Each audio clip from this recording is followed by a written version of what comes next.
What's the most difficult in these verticals, you think? Production point of view and for running point of view. I mean, there's actually quite a bit that goes into organizing a podcast. You have to, you have to find the which, no, it's not that difficult nowadays. So what's the benefit of setting up few different, like a network of podcasts focused on construction technology? I think it's just interesting to get.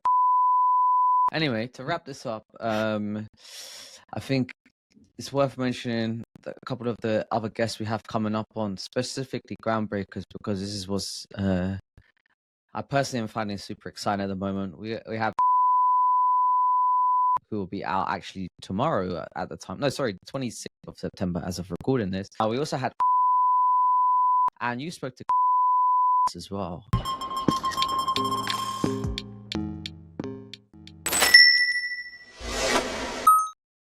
Hi, Martin. Hey, Owen. We are recording. Very good. How are you? How was your trip to Paris? Trip to Paris. So we fell in love in Paris. I've been there maybe 4 or 5 times, but actually my wife was there for a second time within 2 months. That's how she loved it. So Wow. it was brilliant. Yeah. Why so good?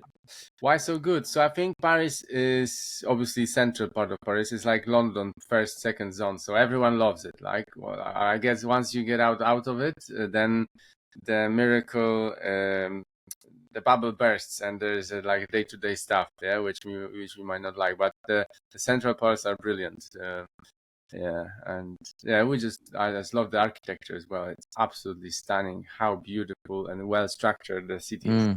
They don't build buildings like that anymore. That's for sure. Yeah, I was thinking about it. They don't. But there are beautiful renovations all around the world. Well, in Europe actually, that you can see people are like trying to renovate these old buildings, and they tend to be very, very nice as well. Yeah, and any news for you? Did you rest after your holidays? No. Yeah, there was nothing relaxing about going away on holiday with 2 very young children. I was very glad to be back. But no, I mean, all jokes aside, you should appreciate the good times. It is tough. I think it's just part of life, right? Yeah. But it's also very easy to focus on how hard it was as well. So yeah, on a positive note, in 10 years' time, they will be older, so you'll be able to enjoy stuff. We'll have to do some extreme sports like chess. Yeah, you can try that as well.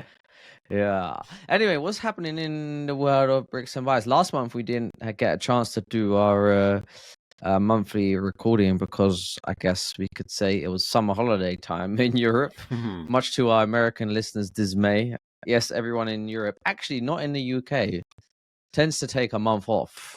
I mean, it's definitely quieter, but yeah, I suppose we took advantage of that situation. Yeah, so exactly. So what happened? What's been going on with Bricks and Bytes? A few things, definitely. We're working on a series of podcasts actually right now. So that is Bitbuilders, that is Groundbreakers, and Corporate Innovations. So apart from that, we've released a super series with Fundamental, which we have recorded in May. There is another coming up.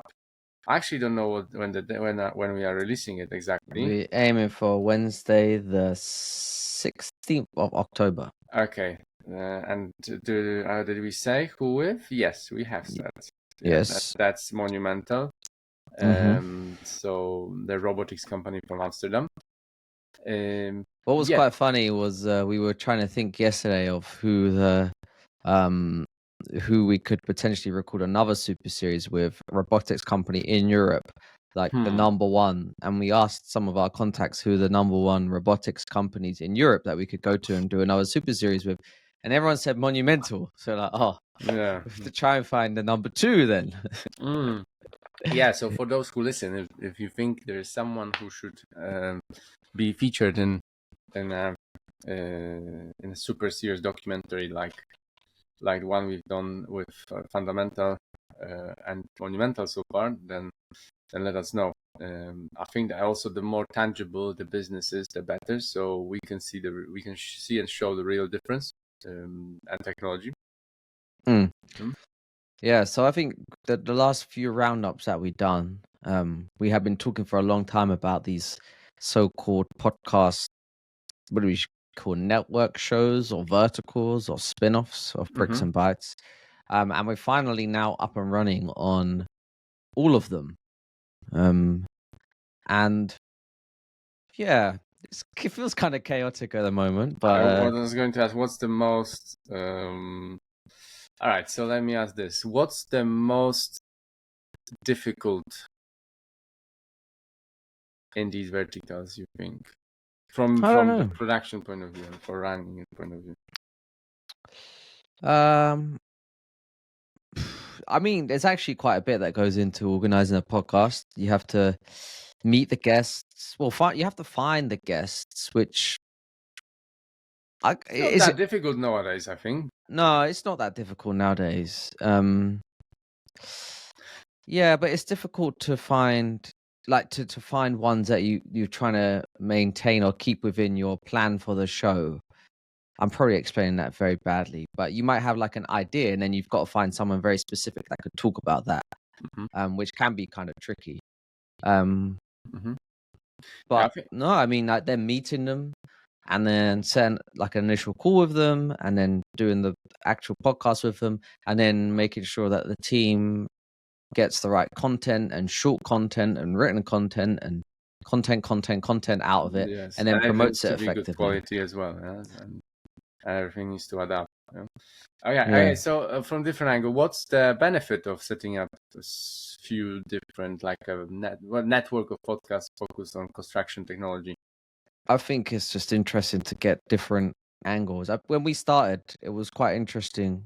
This podcast is, you think that construction tech is niche and you're like, yeah, let's do a podcast on construction tech. But it's not until you really get your head into it, you're like, actually, there's like niches within this niche that super niches that are interested in specific things. Something personally I found unexpectedly interesting, and before doing this, is I was not like super excited about the corporate innovation podcasts for a key reason, in that it just didn't seem as exciting to me as like founder stories or robotics or talking about investment. But the interviews that we conducted so far, I've actually found super interesting. And I'm really excited about that series. So I don't know about you. Well, so I think there are a few angles. One is the corporate innovation is super interesting from this point of view, that these people are buyers. So like in every marketplace, you can have so many people selling whatever that is, but if there's no buyer of a technology, that means there is no demand, right? Exactly.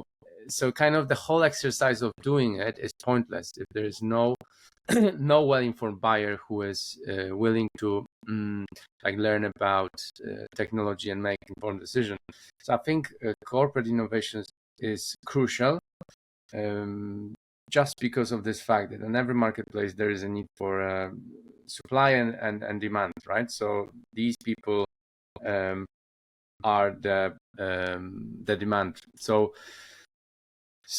yes, I think we need to keep doing it and keep showing the startups and helping startups understand better the environment of a corporate. Also, other corporate companies are interested in how other corporates innovate.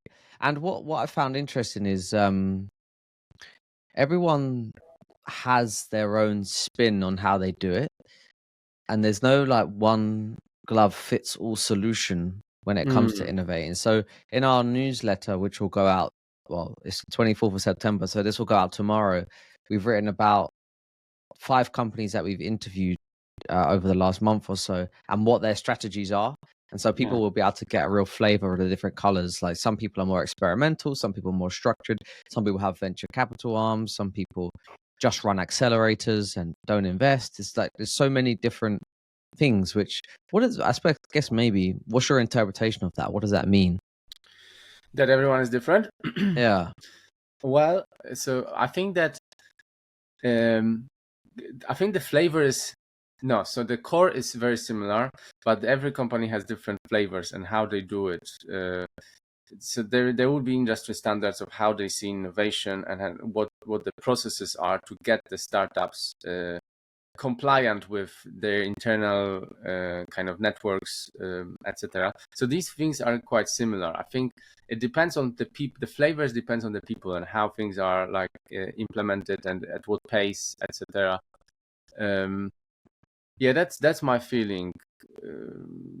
Yeah, I think in the end of the day, the flavor depends on the people, but the rigid rails of a corporation are kind of quite similar, I think, in every aspect of that. What is interesting to me also is how startups react to that, and looking at the market that startups can sell to, like where are the largest buyers? Are they within the corporates, or are they within people running small businesses or one-man band kind of, right? Because these two different these personas are completely different. And my feeling of like we spoke with Volvo, Implenia, and DPR recently. My feeling of how startups try to adjust to corporates is it can be quite painful. It takes quite a lot of time for the startup to get this customer on board, or to even do a trial with them, or start working together. So it kind of it contradicts the startup mentality, right? Because you want to check things quick, do grow fast, burn quick, whatever these things are, right? So it's kind of interesting, and I don't know in construction actually yet. My view on this is shaping. Is it like where the most adoption will come from? Is it corporates, or is it smaller businesses which are kind of probably more agile and can adapt quickly? What do you think? I think, well, in some respects, I suppose the makeup of the businesses within construction are on a bell curve, right? Well, not even no, maybe that's incorrect. It's not a bell curve, but at the top you have, like, say, I'm gonna butcher the numbers, but you only have a smaller amount of very large companies, and then as the number of people within the company decreases, the number of businesses increase. So it's a typical makeup where, like in a how many small businesses there are within construction. So you have a lot more target customers if you're going for the smaller market, but then they're also very limited with resource, those people.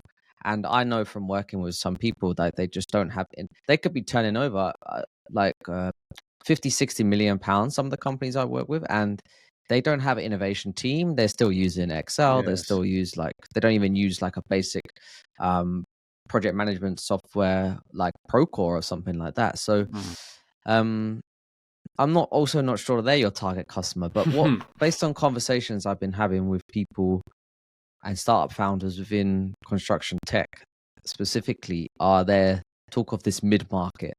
So you have, like, everyone goes the holy grail of the ENR. Is it 300, 400, 500? I don't know. ENR something 100 list. And it's not like the top 50 that they're targeting. It's like everyone below number 50. So from number 50 to 300. And that seems to be a bit of a, I don't know if we call it a sweet spot, but definitely a target for people that I've been speaking to. Yes. Definitely, the direction for startup depends on like what technology they provide. Are they SaaS or are they more tangible? And like how scalable their solution is, and how like vertically orientated within a particular construction activity they are. Or I think it's super complex. I haven't mapped it yet in my head, but this is something that just interests me.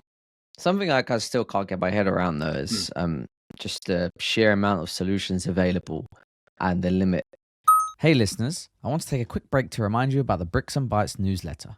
If you're interested in learning about the technology shaping the future of construction, you won't want to miss the valuable insights we share each week. To get this exclusive content delivered straight to your inbox, head over to www.bricks-bytes.com and sign up today. Link is in the show notes. Back to the show. The limit of people that you could sell to. Because once these people have like a few subscriptions, they don't really want any more. So here are your point solutions. Yeah, like there's definitely discussion, and maybe we've discussed it before about more of a consolidated tech environment within construction technology. I suppose we'll get to it in a bit, but one of the key things I learned, and from one of the episodes we released with Dustin Devan, who's building Edify, he previously had Building Connected, which he sold to Autodesk, was this whole idea that Edify is focused on the entire pre-construction process. They're not just targeting one area within this. So I guess he's probably someone worth listening to when it comes to building solutions, given his previous success. And in addition to the conversation with him, just some conversations I had with people that run marketplaces on large incumbent software, should we say, that the marketplaces are becoming more consolidated. What does it mean? Okay, so that means that they are covering like a broader scope of this vertical or the marketplace, or well, I think that it's more that the fact that beforehand, if you wanted to go onto one of these marketplaces, I don't want to say it was easy, but they accepted a lot more people on there than perhaps they're now looking to do, and they're looking to essentially trim the fat. Yeah. So some of these companies that were reliant on their marketplace arrangements with these big companies, I don't know what it means for them, but I guess it's probably not good news. Yeah. Anyway, so yeah, on the Super Series front, obviously we have a couple more. We recorded with Speckle last Thursday in London, which was an interesting experience. And then in November we will be heading out to Boston. Yes. For two things actually. Yes. So when people say to me, "Oh, that's cool, you're traveling for work," I'm like, "Yeah, but we literally flying in on Sunday, and by the time you get out of US immigration, it'll be like late in the afternoon, and then it's like Monday, Tuesday we will be recording all day, and then Wednesday I will be flying back, and then Thursday I'm again putting myself through the pain of a holiday with young children." Well, very good, very good.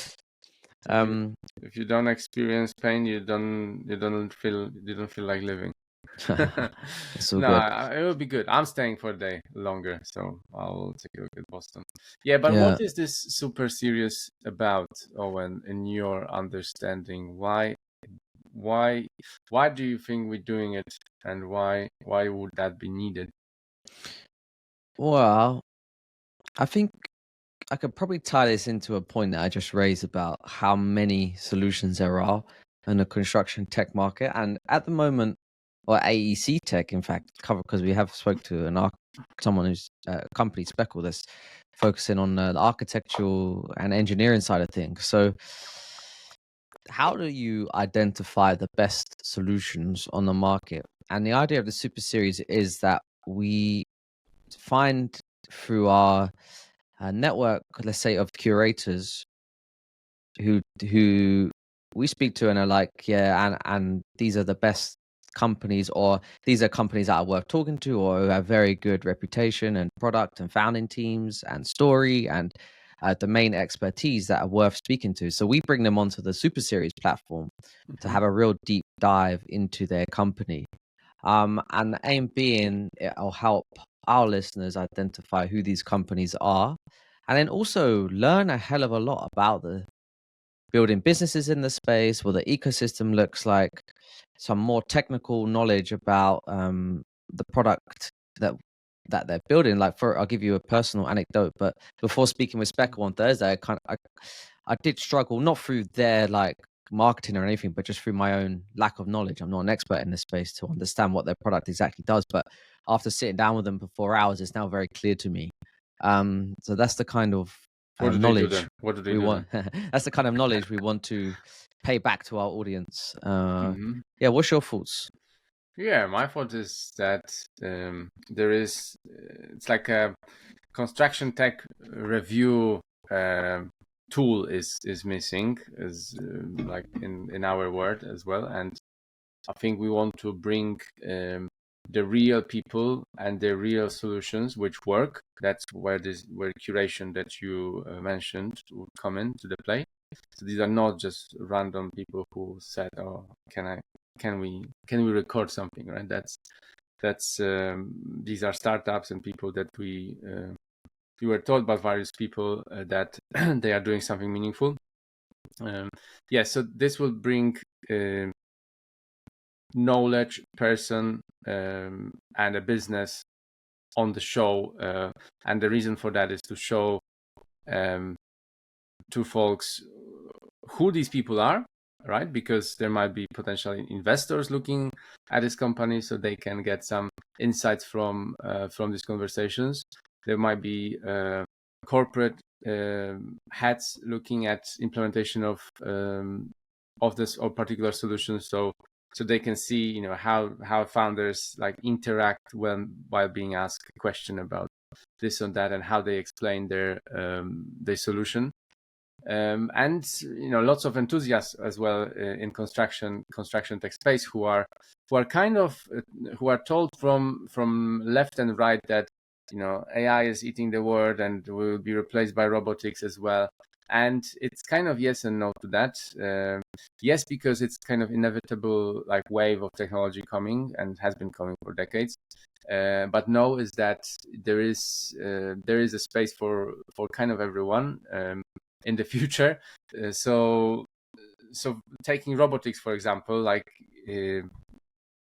an example is that you won't be like replaced by robots, but you would be kind of working with the robots on this wall to make sure that an operator. Kind of robot operator, right? So that's clearly education for these folks to see how they can like shape their viewpoint on technologies, and that's always to the benefit, right, of the organization that they work in. So it's kind of Netflix documentary, I would say. Yeah. I think it's nice to think about it this way. Not as probably dramatic as Netflix. Maybe it is. I mean, if you watch the fundamental one, there's certainly some drama involved with that. So finance people are very interesting. I'm super fascinated by like how people may, because like, look at this. Like last week we spoke with Specker, okay? So 2 startup founders, and the way they describe technology is and like a thesis on the future and the design, etc. is one thing. But then you've got people like venture capitalists who talk about how they view construction technology, and like their decision making process is just different from different angle. To me at least, it's fascinating to like learn this angle and see what's out there. Yeah, what I love about it is it's just like you say, you're expanding your mind. This is one thing I loved about when I first got started on my journey, should I say, was just exposing and expanding your mind to so many different viewpoints. Like if you just stick to construction, that's all you're going to know. But bring in like the finance world, like you just say, and suddenly you start like shaping these heuristics or whatever you want to call them inside of your head. And your viewpoint of the world. Anyway, moving on from this, man. Sure. We also reached some interesting achievements in the last month. What was that? We surpassed 1,000 email subscribers, which is kind of cool. And also, I just checked before this meeting. I was actually checking another video. But before this podcast, I checked our YouTube channel. We now have 900 YouTube subscribers. Woo! Yeah, I saw that as well. I think, today actually in the morning when I was preparing for this. 900. And so, what do you think about the growth? Some lessons. Some lessons for this month. Lessons for this month. What did you learn from podcasting or construction or speaking to interesting people this month? I think every single week I need to give credit to Patrick for like his view on stuff, because as I said, to me is, but I'm pretty probably biased. Super interesting stuff. Like he looks at software or hardware from from venture point of view, not only from technology point of view, and like a big broader context, right? But this last week was quite big, as we had Speckle on Super Serious, so there was plenty of things that I learned. So one of them is actually understanding what they do exactly and what's their exact position within on the value chain is what's also important, which means that they are a connector between different types of software, actually, right? So so that was interesting, because the main issue I deal with, not the main, but one of the main pain points I deal with as a designer, is that you can't open one file if you have done the design in another file, and it kind of doesn't make sense. Like, you say this, and you've just reminded me of something I was thinking during the interview, and I didn't want to ask the question because I felt so stupid. I couldn't believe this is like a thing. Really?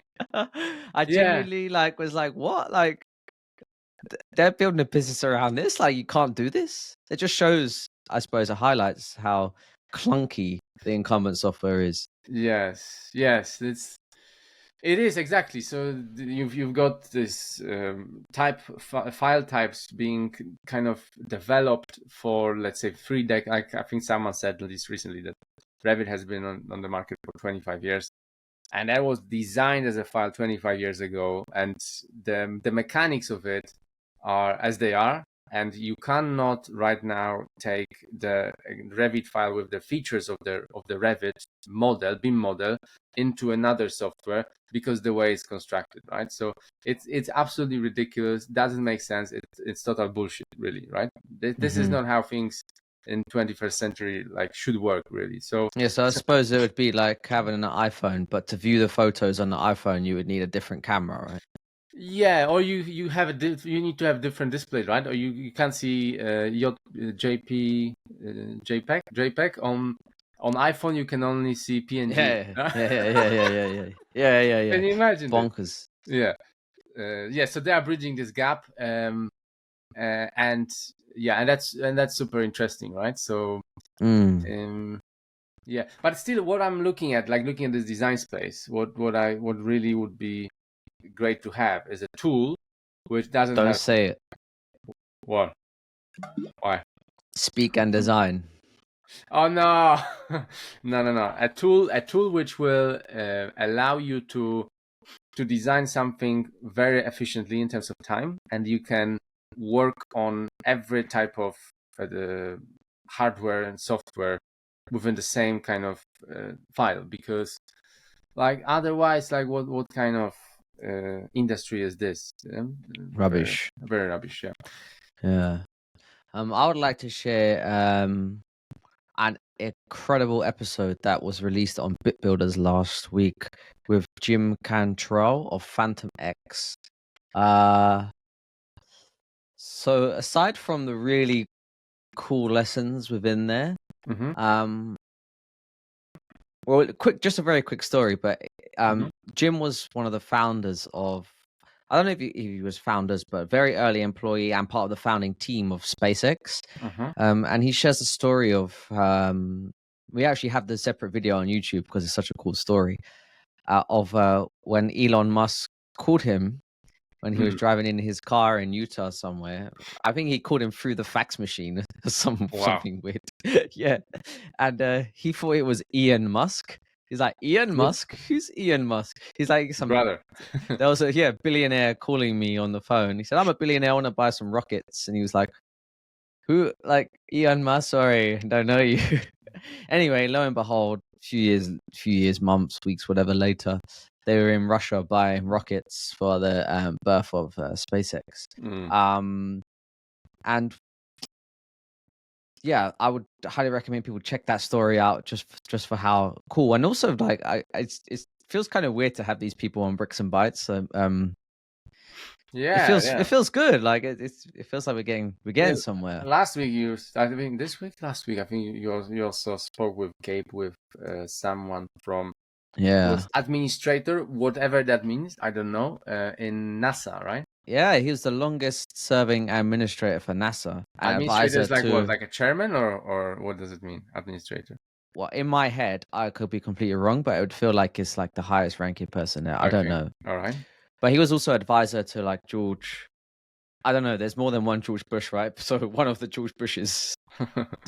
And yeah, he's gonna be actually coming on the podcast, which seemed like quite significant. But anyway, back on Jim. I think just this whole new interest of mine, talking about earlier of expanding your mind to different industries of space. That naturally is the next step for us. We focus on Bricks and Bytes and in our careers in construction on Earth, but what about construction in space? So now it's like a growing industry. And funny enough, the guy from NASA we spoke to, Dan, he is a bit more skeptical about it. But hey, I'm sure we would end up with some very differing and colorful viewpoints on where the space industry is going. Yeah. So we've also recorded an episode with Gabe and Patrick 2 weeks ago, which I'm not sure when it will be released. I think it's already out. It should have been out there, right? About this, and I was super impressed by Gabe's knowledge. Obviously, he is our aeronautical engineer or aerospace engineer. Aerospace engineer. So I was super impressed by his knowledge about the space in general, but for people who are interested, like what's the intersection between construction on planet Earth and some interesting stuff that might be happening in the space, please listen to this episode, as I was pretty much silent because it was very difficult to follow up with this ideas about space exploration or constructing stuff in space. Well, it's pretty cool to be sat silent in a room with two people that are way smarter than you shooting their stuff, right? Yes. I think that also it's worth highlighting the Groundbreakers, because we had some very, very cool people on there so far. Episode 1 was Altaf, who's building Snaptrude. Cool story about how he, I think he was rejected by Fundamental 8 times or something before they finally said yes. And now they have some super investors like Axel, and have raised a lot of money to, again, build another design based tool within the AEC space. But also we recently had Dev from Nplan. Do you remember the story of Add the Egg? Add the Egg, remind me. Remember this? Oh yes, yes. I thought that was so like, if like it was such a good is the right word, metaphorical or analogy or something like that. About how when building products, you shouldn't give people like complete out the box solution.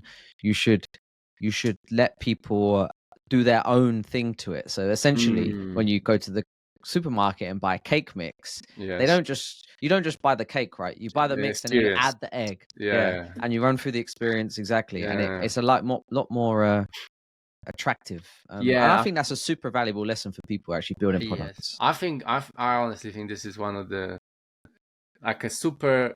It's probably a very old lesson, and it can be adapted to any industry or product that you can think of, and this personal experience of people like being valuable to give their own value to something which will become a product.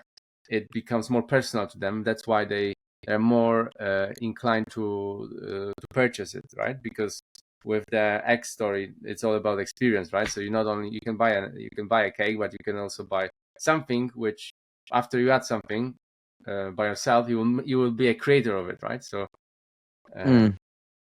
does this have any or a lot of potential use cases in our industry? Because we want to get rid of problems, right? I think it's more than add the egg in our industry. I think it's like, here's a solution.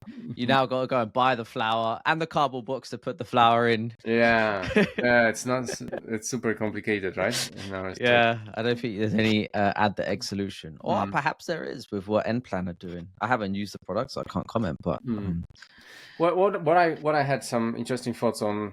Actually, after we were recording episode with Kashal, he is with WN WND. WND, venture arm of DPR in the US. DPR is $10 billion Yeah. general Revenues. contractor. Yes. And so earlier in the year, a few months ago perhaps, or we spoke with Karel from Implenia. Yeah.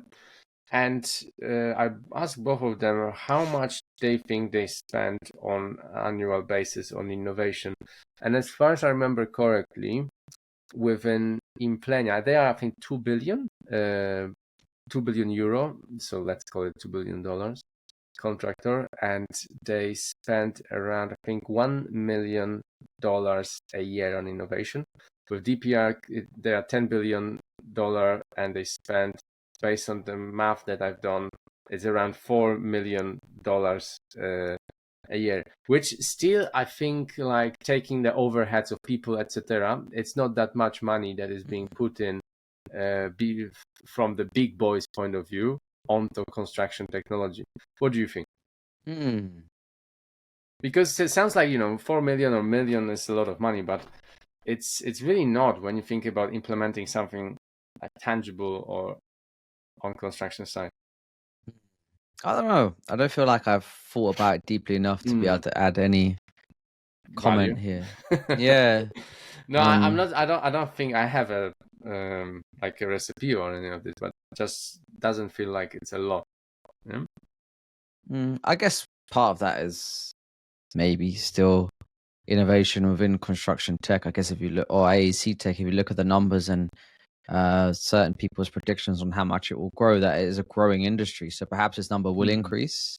But whether you can justify increasing that number as a percentage of the overall revenue, so say at the moment it's 1.1%, will like the people making the large strategic decisions at a board level accept like an increase in spend to 0.5%?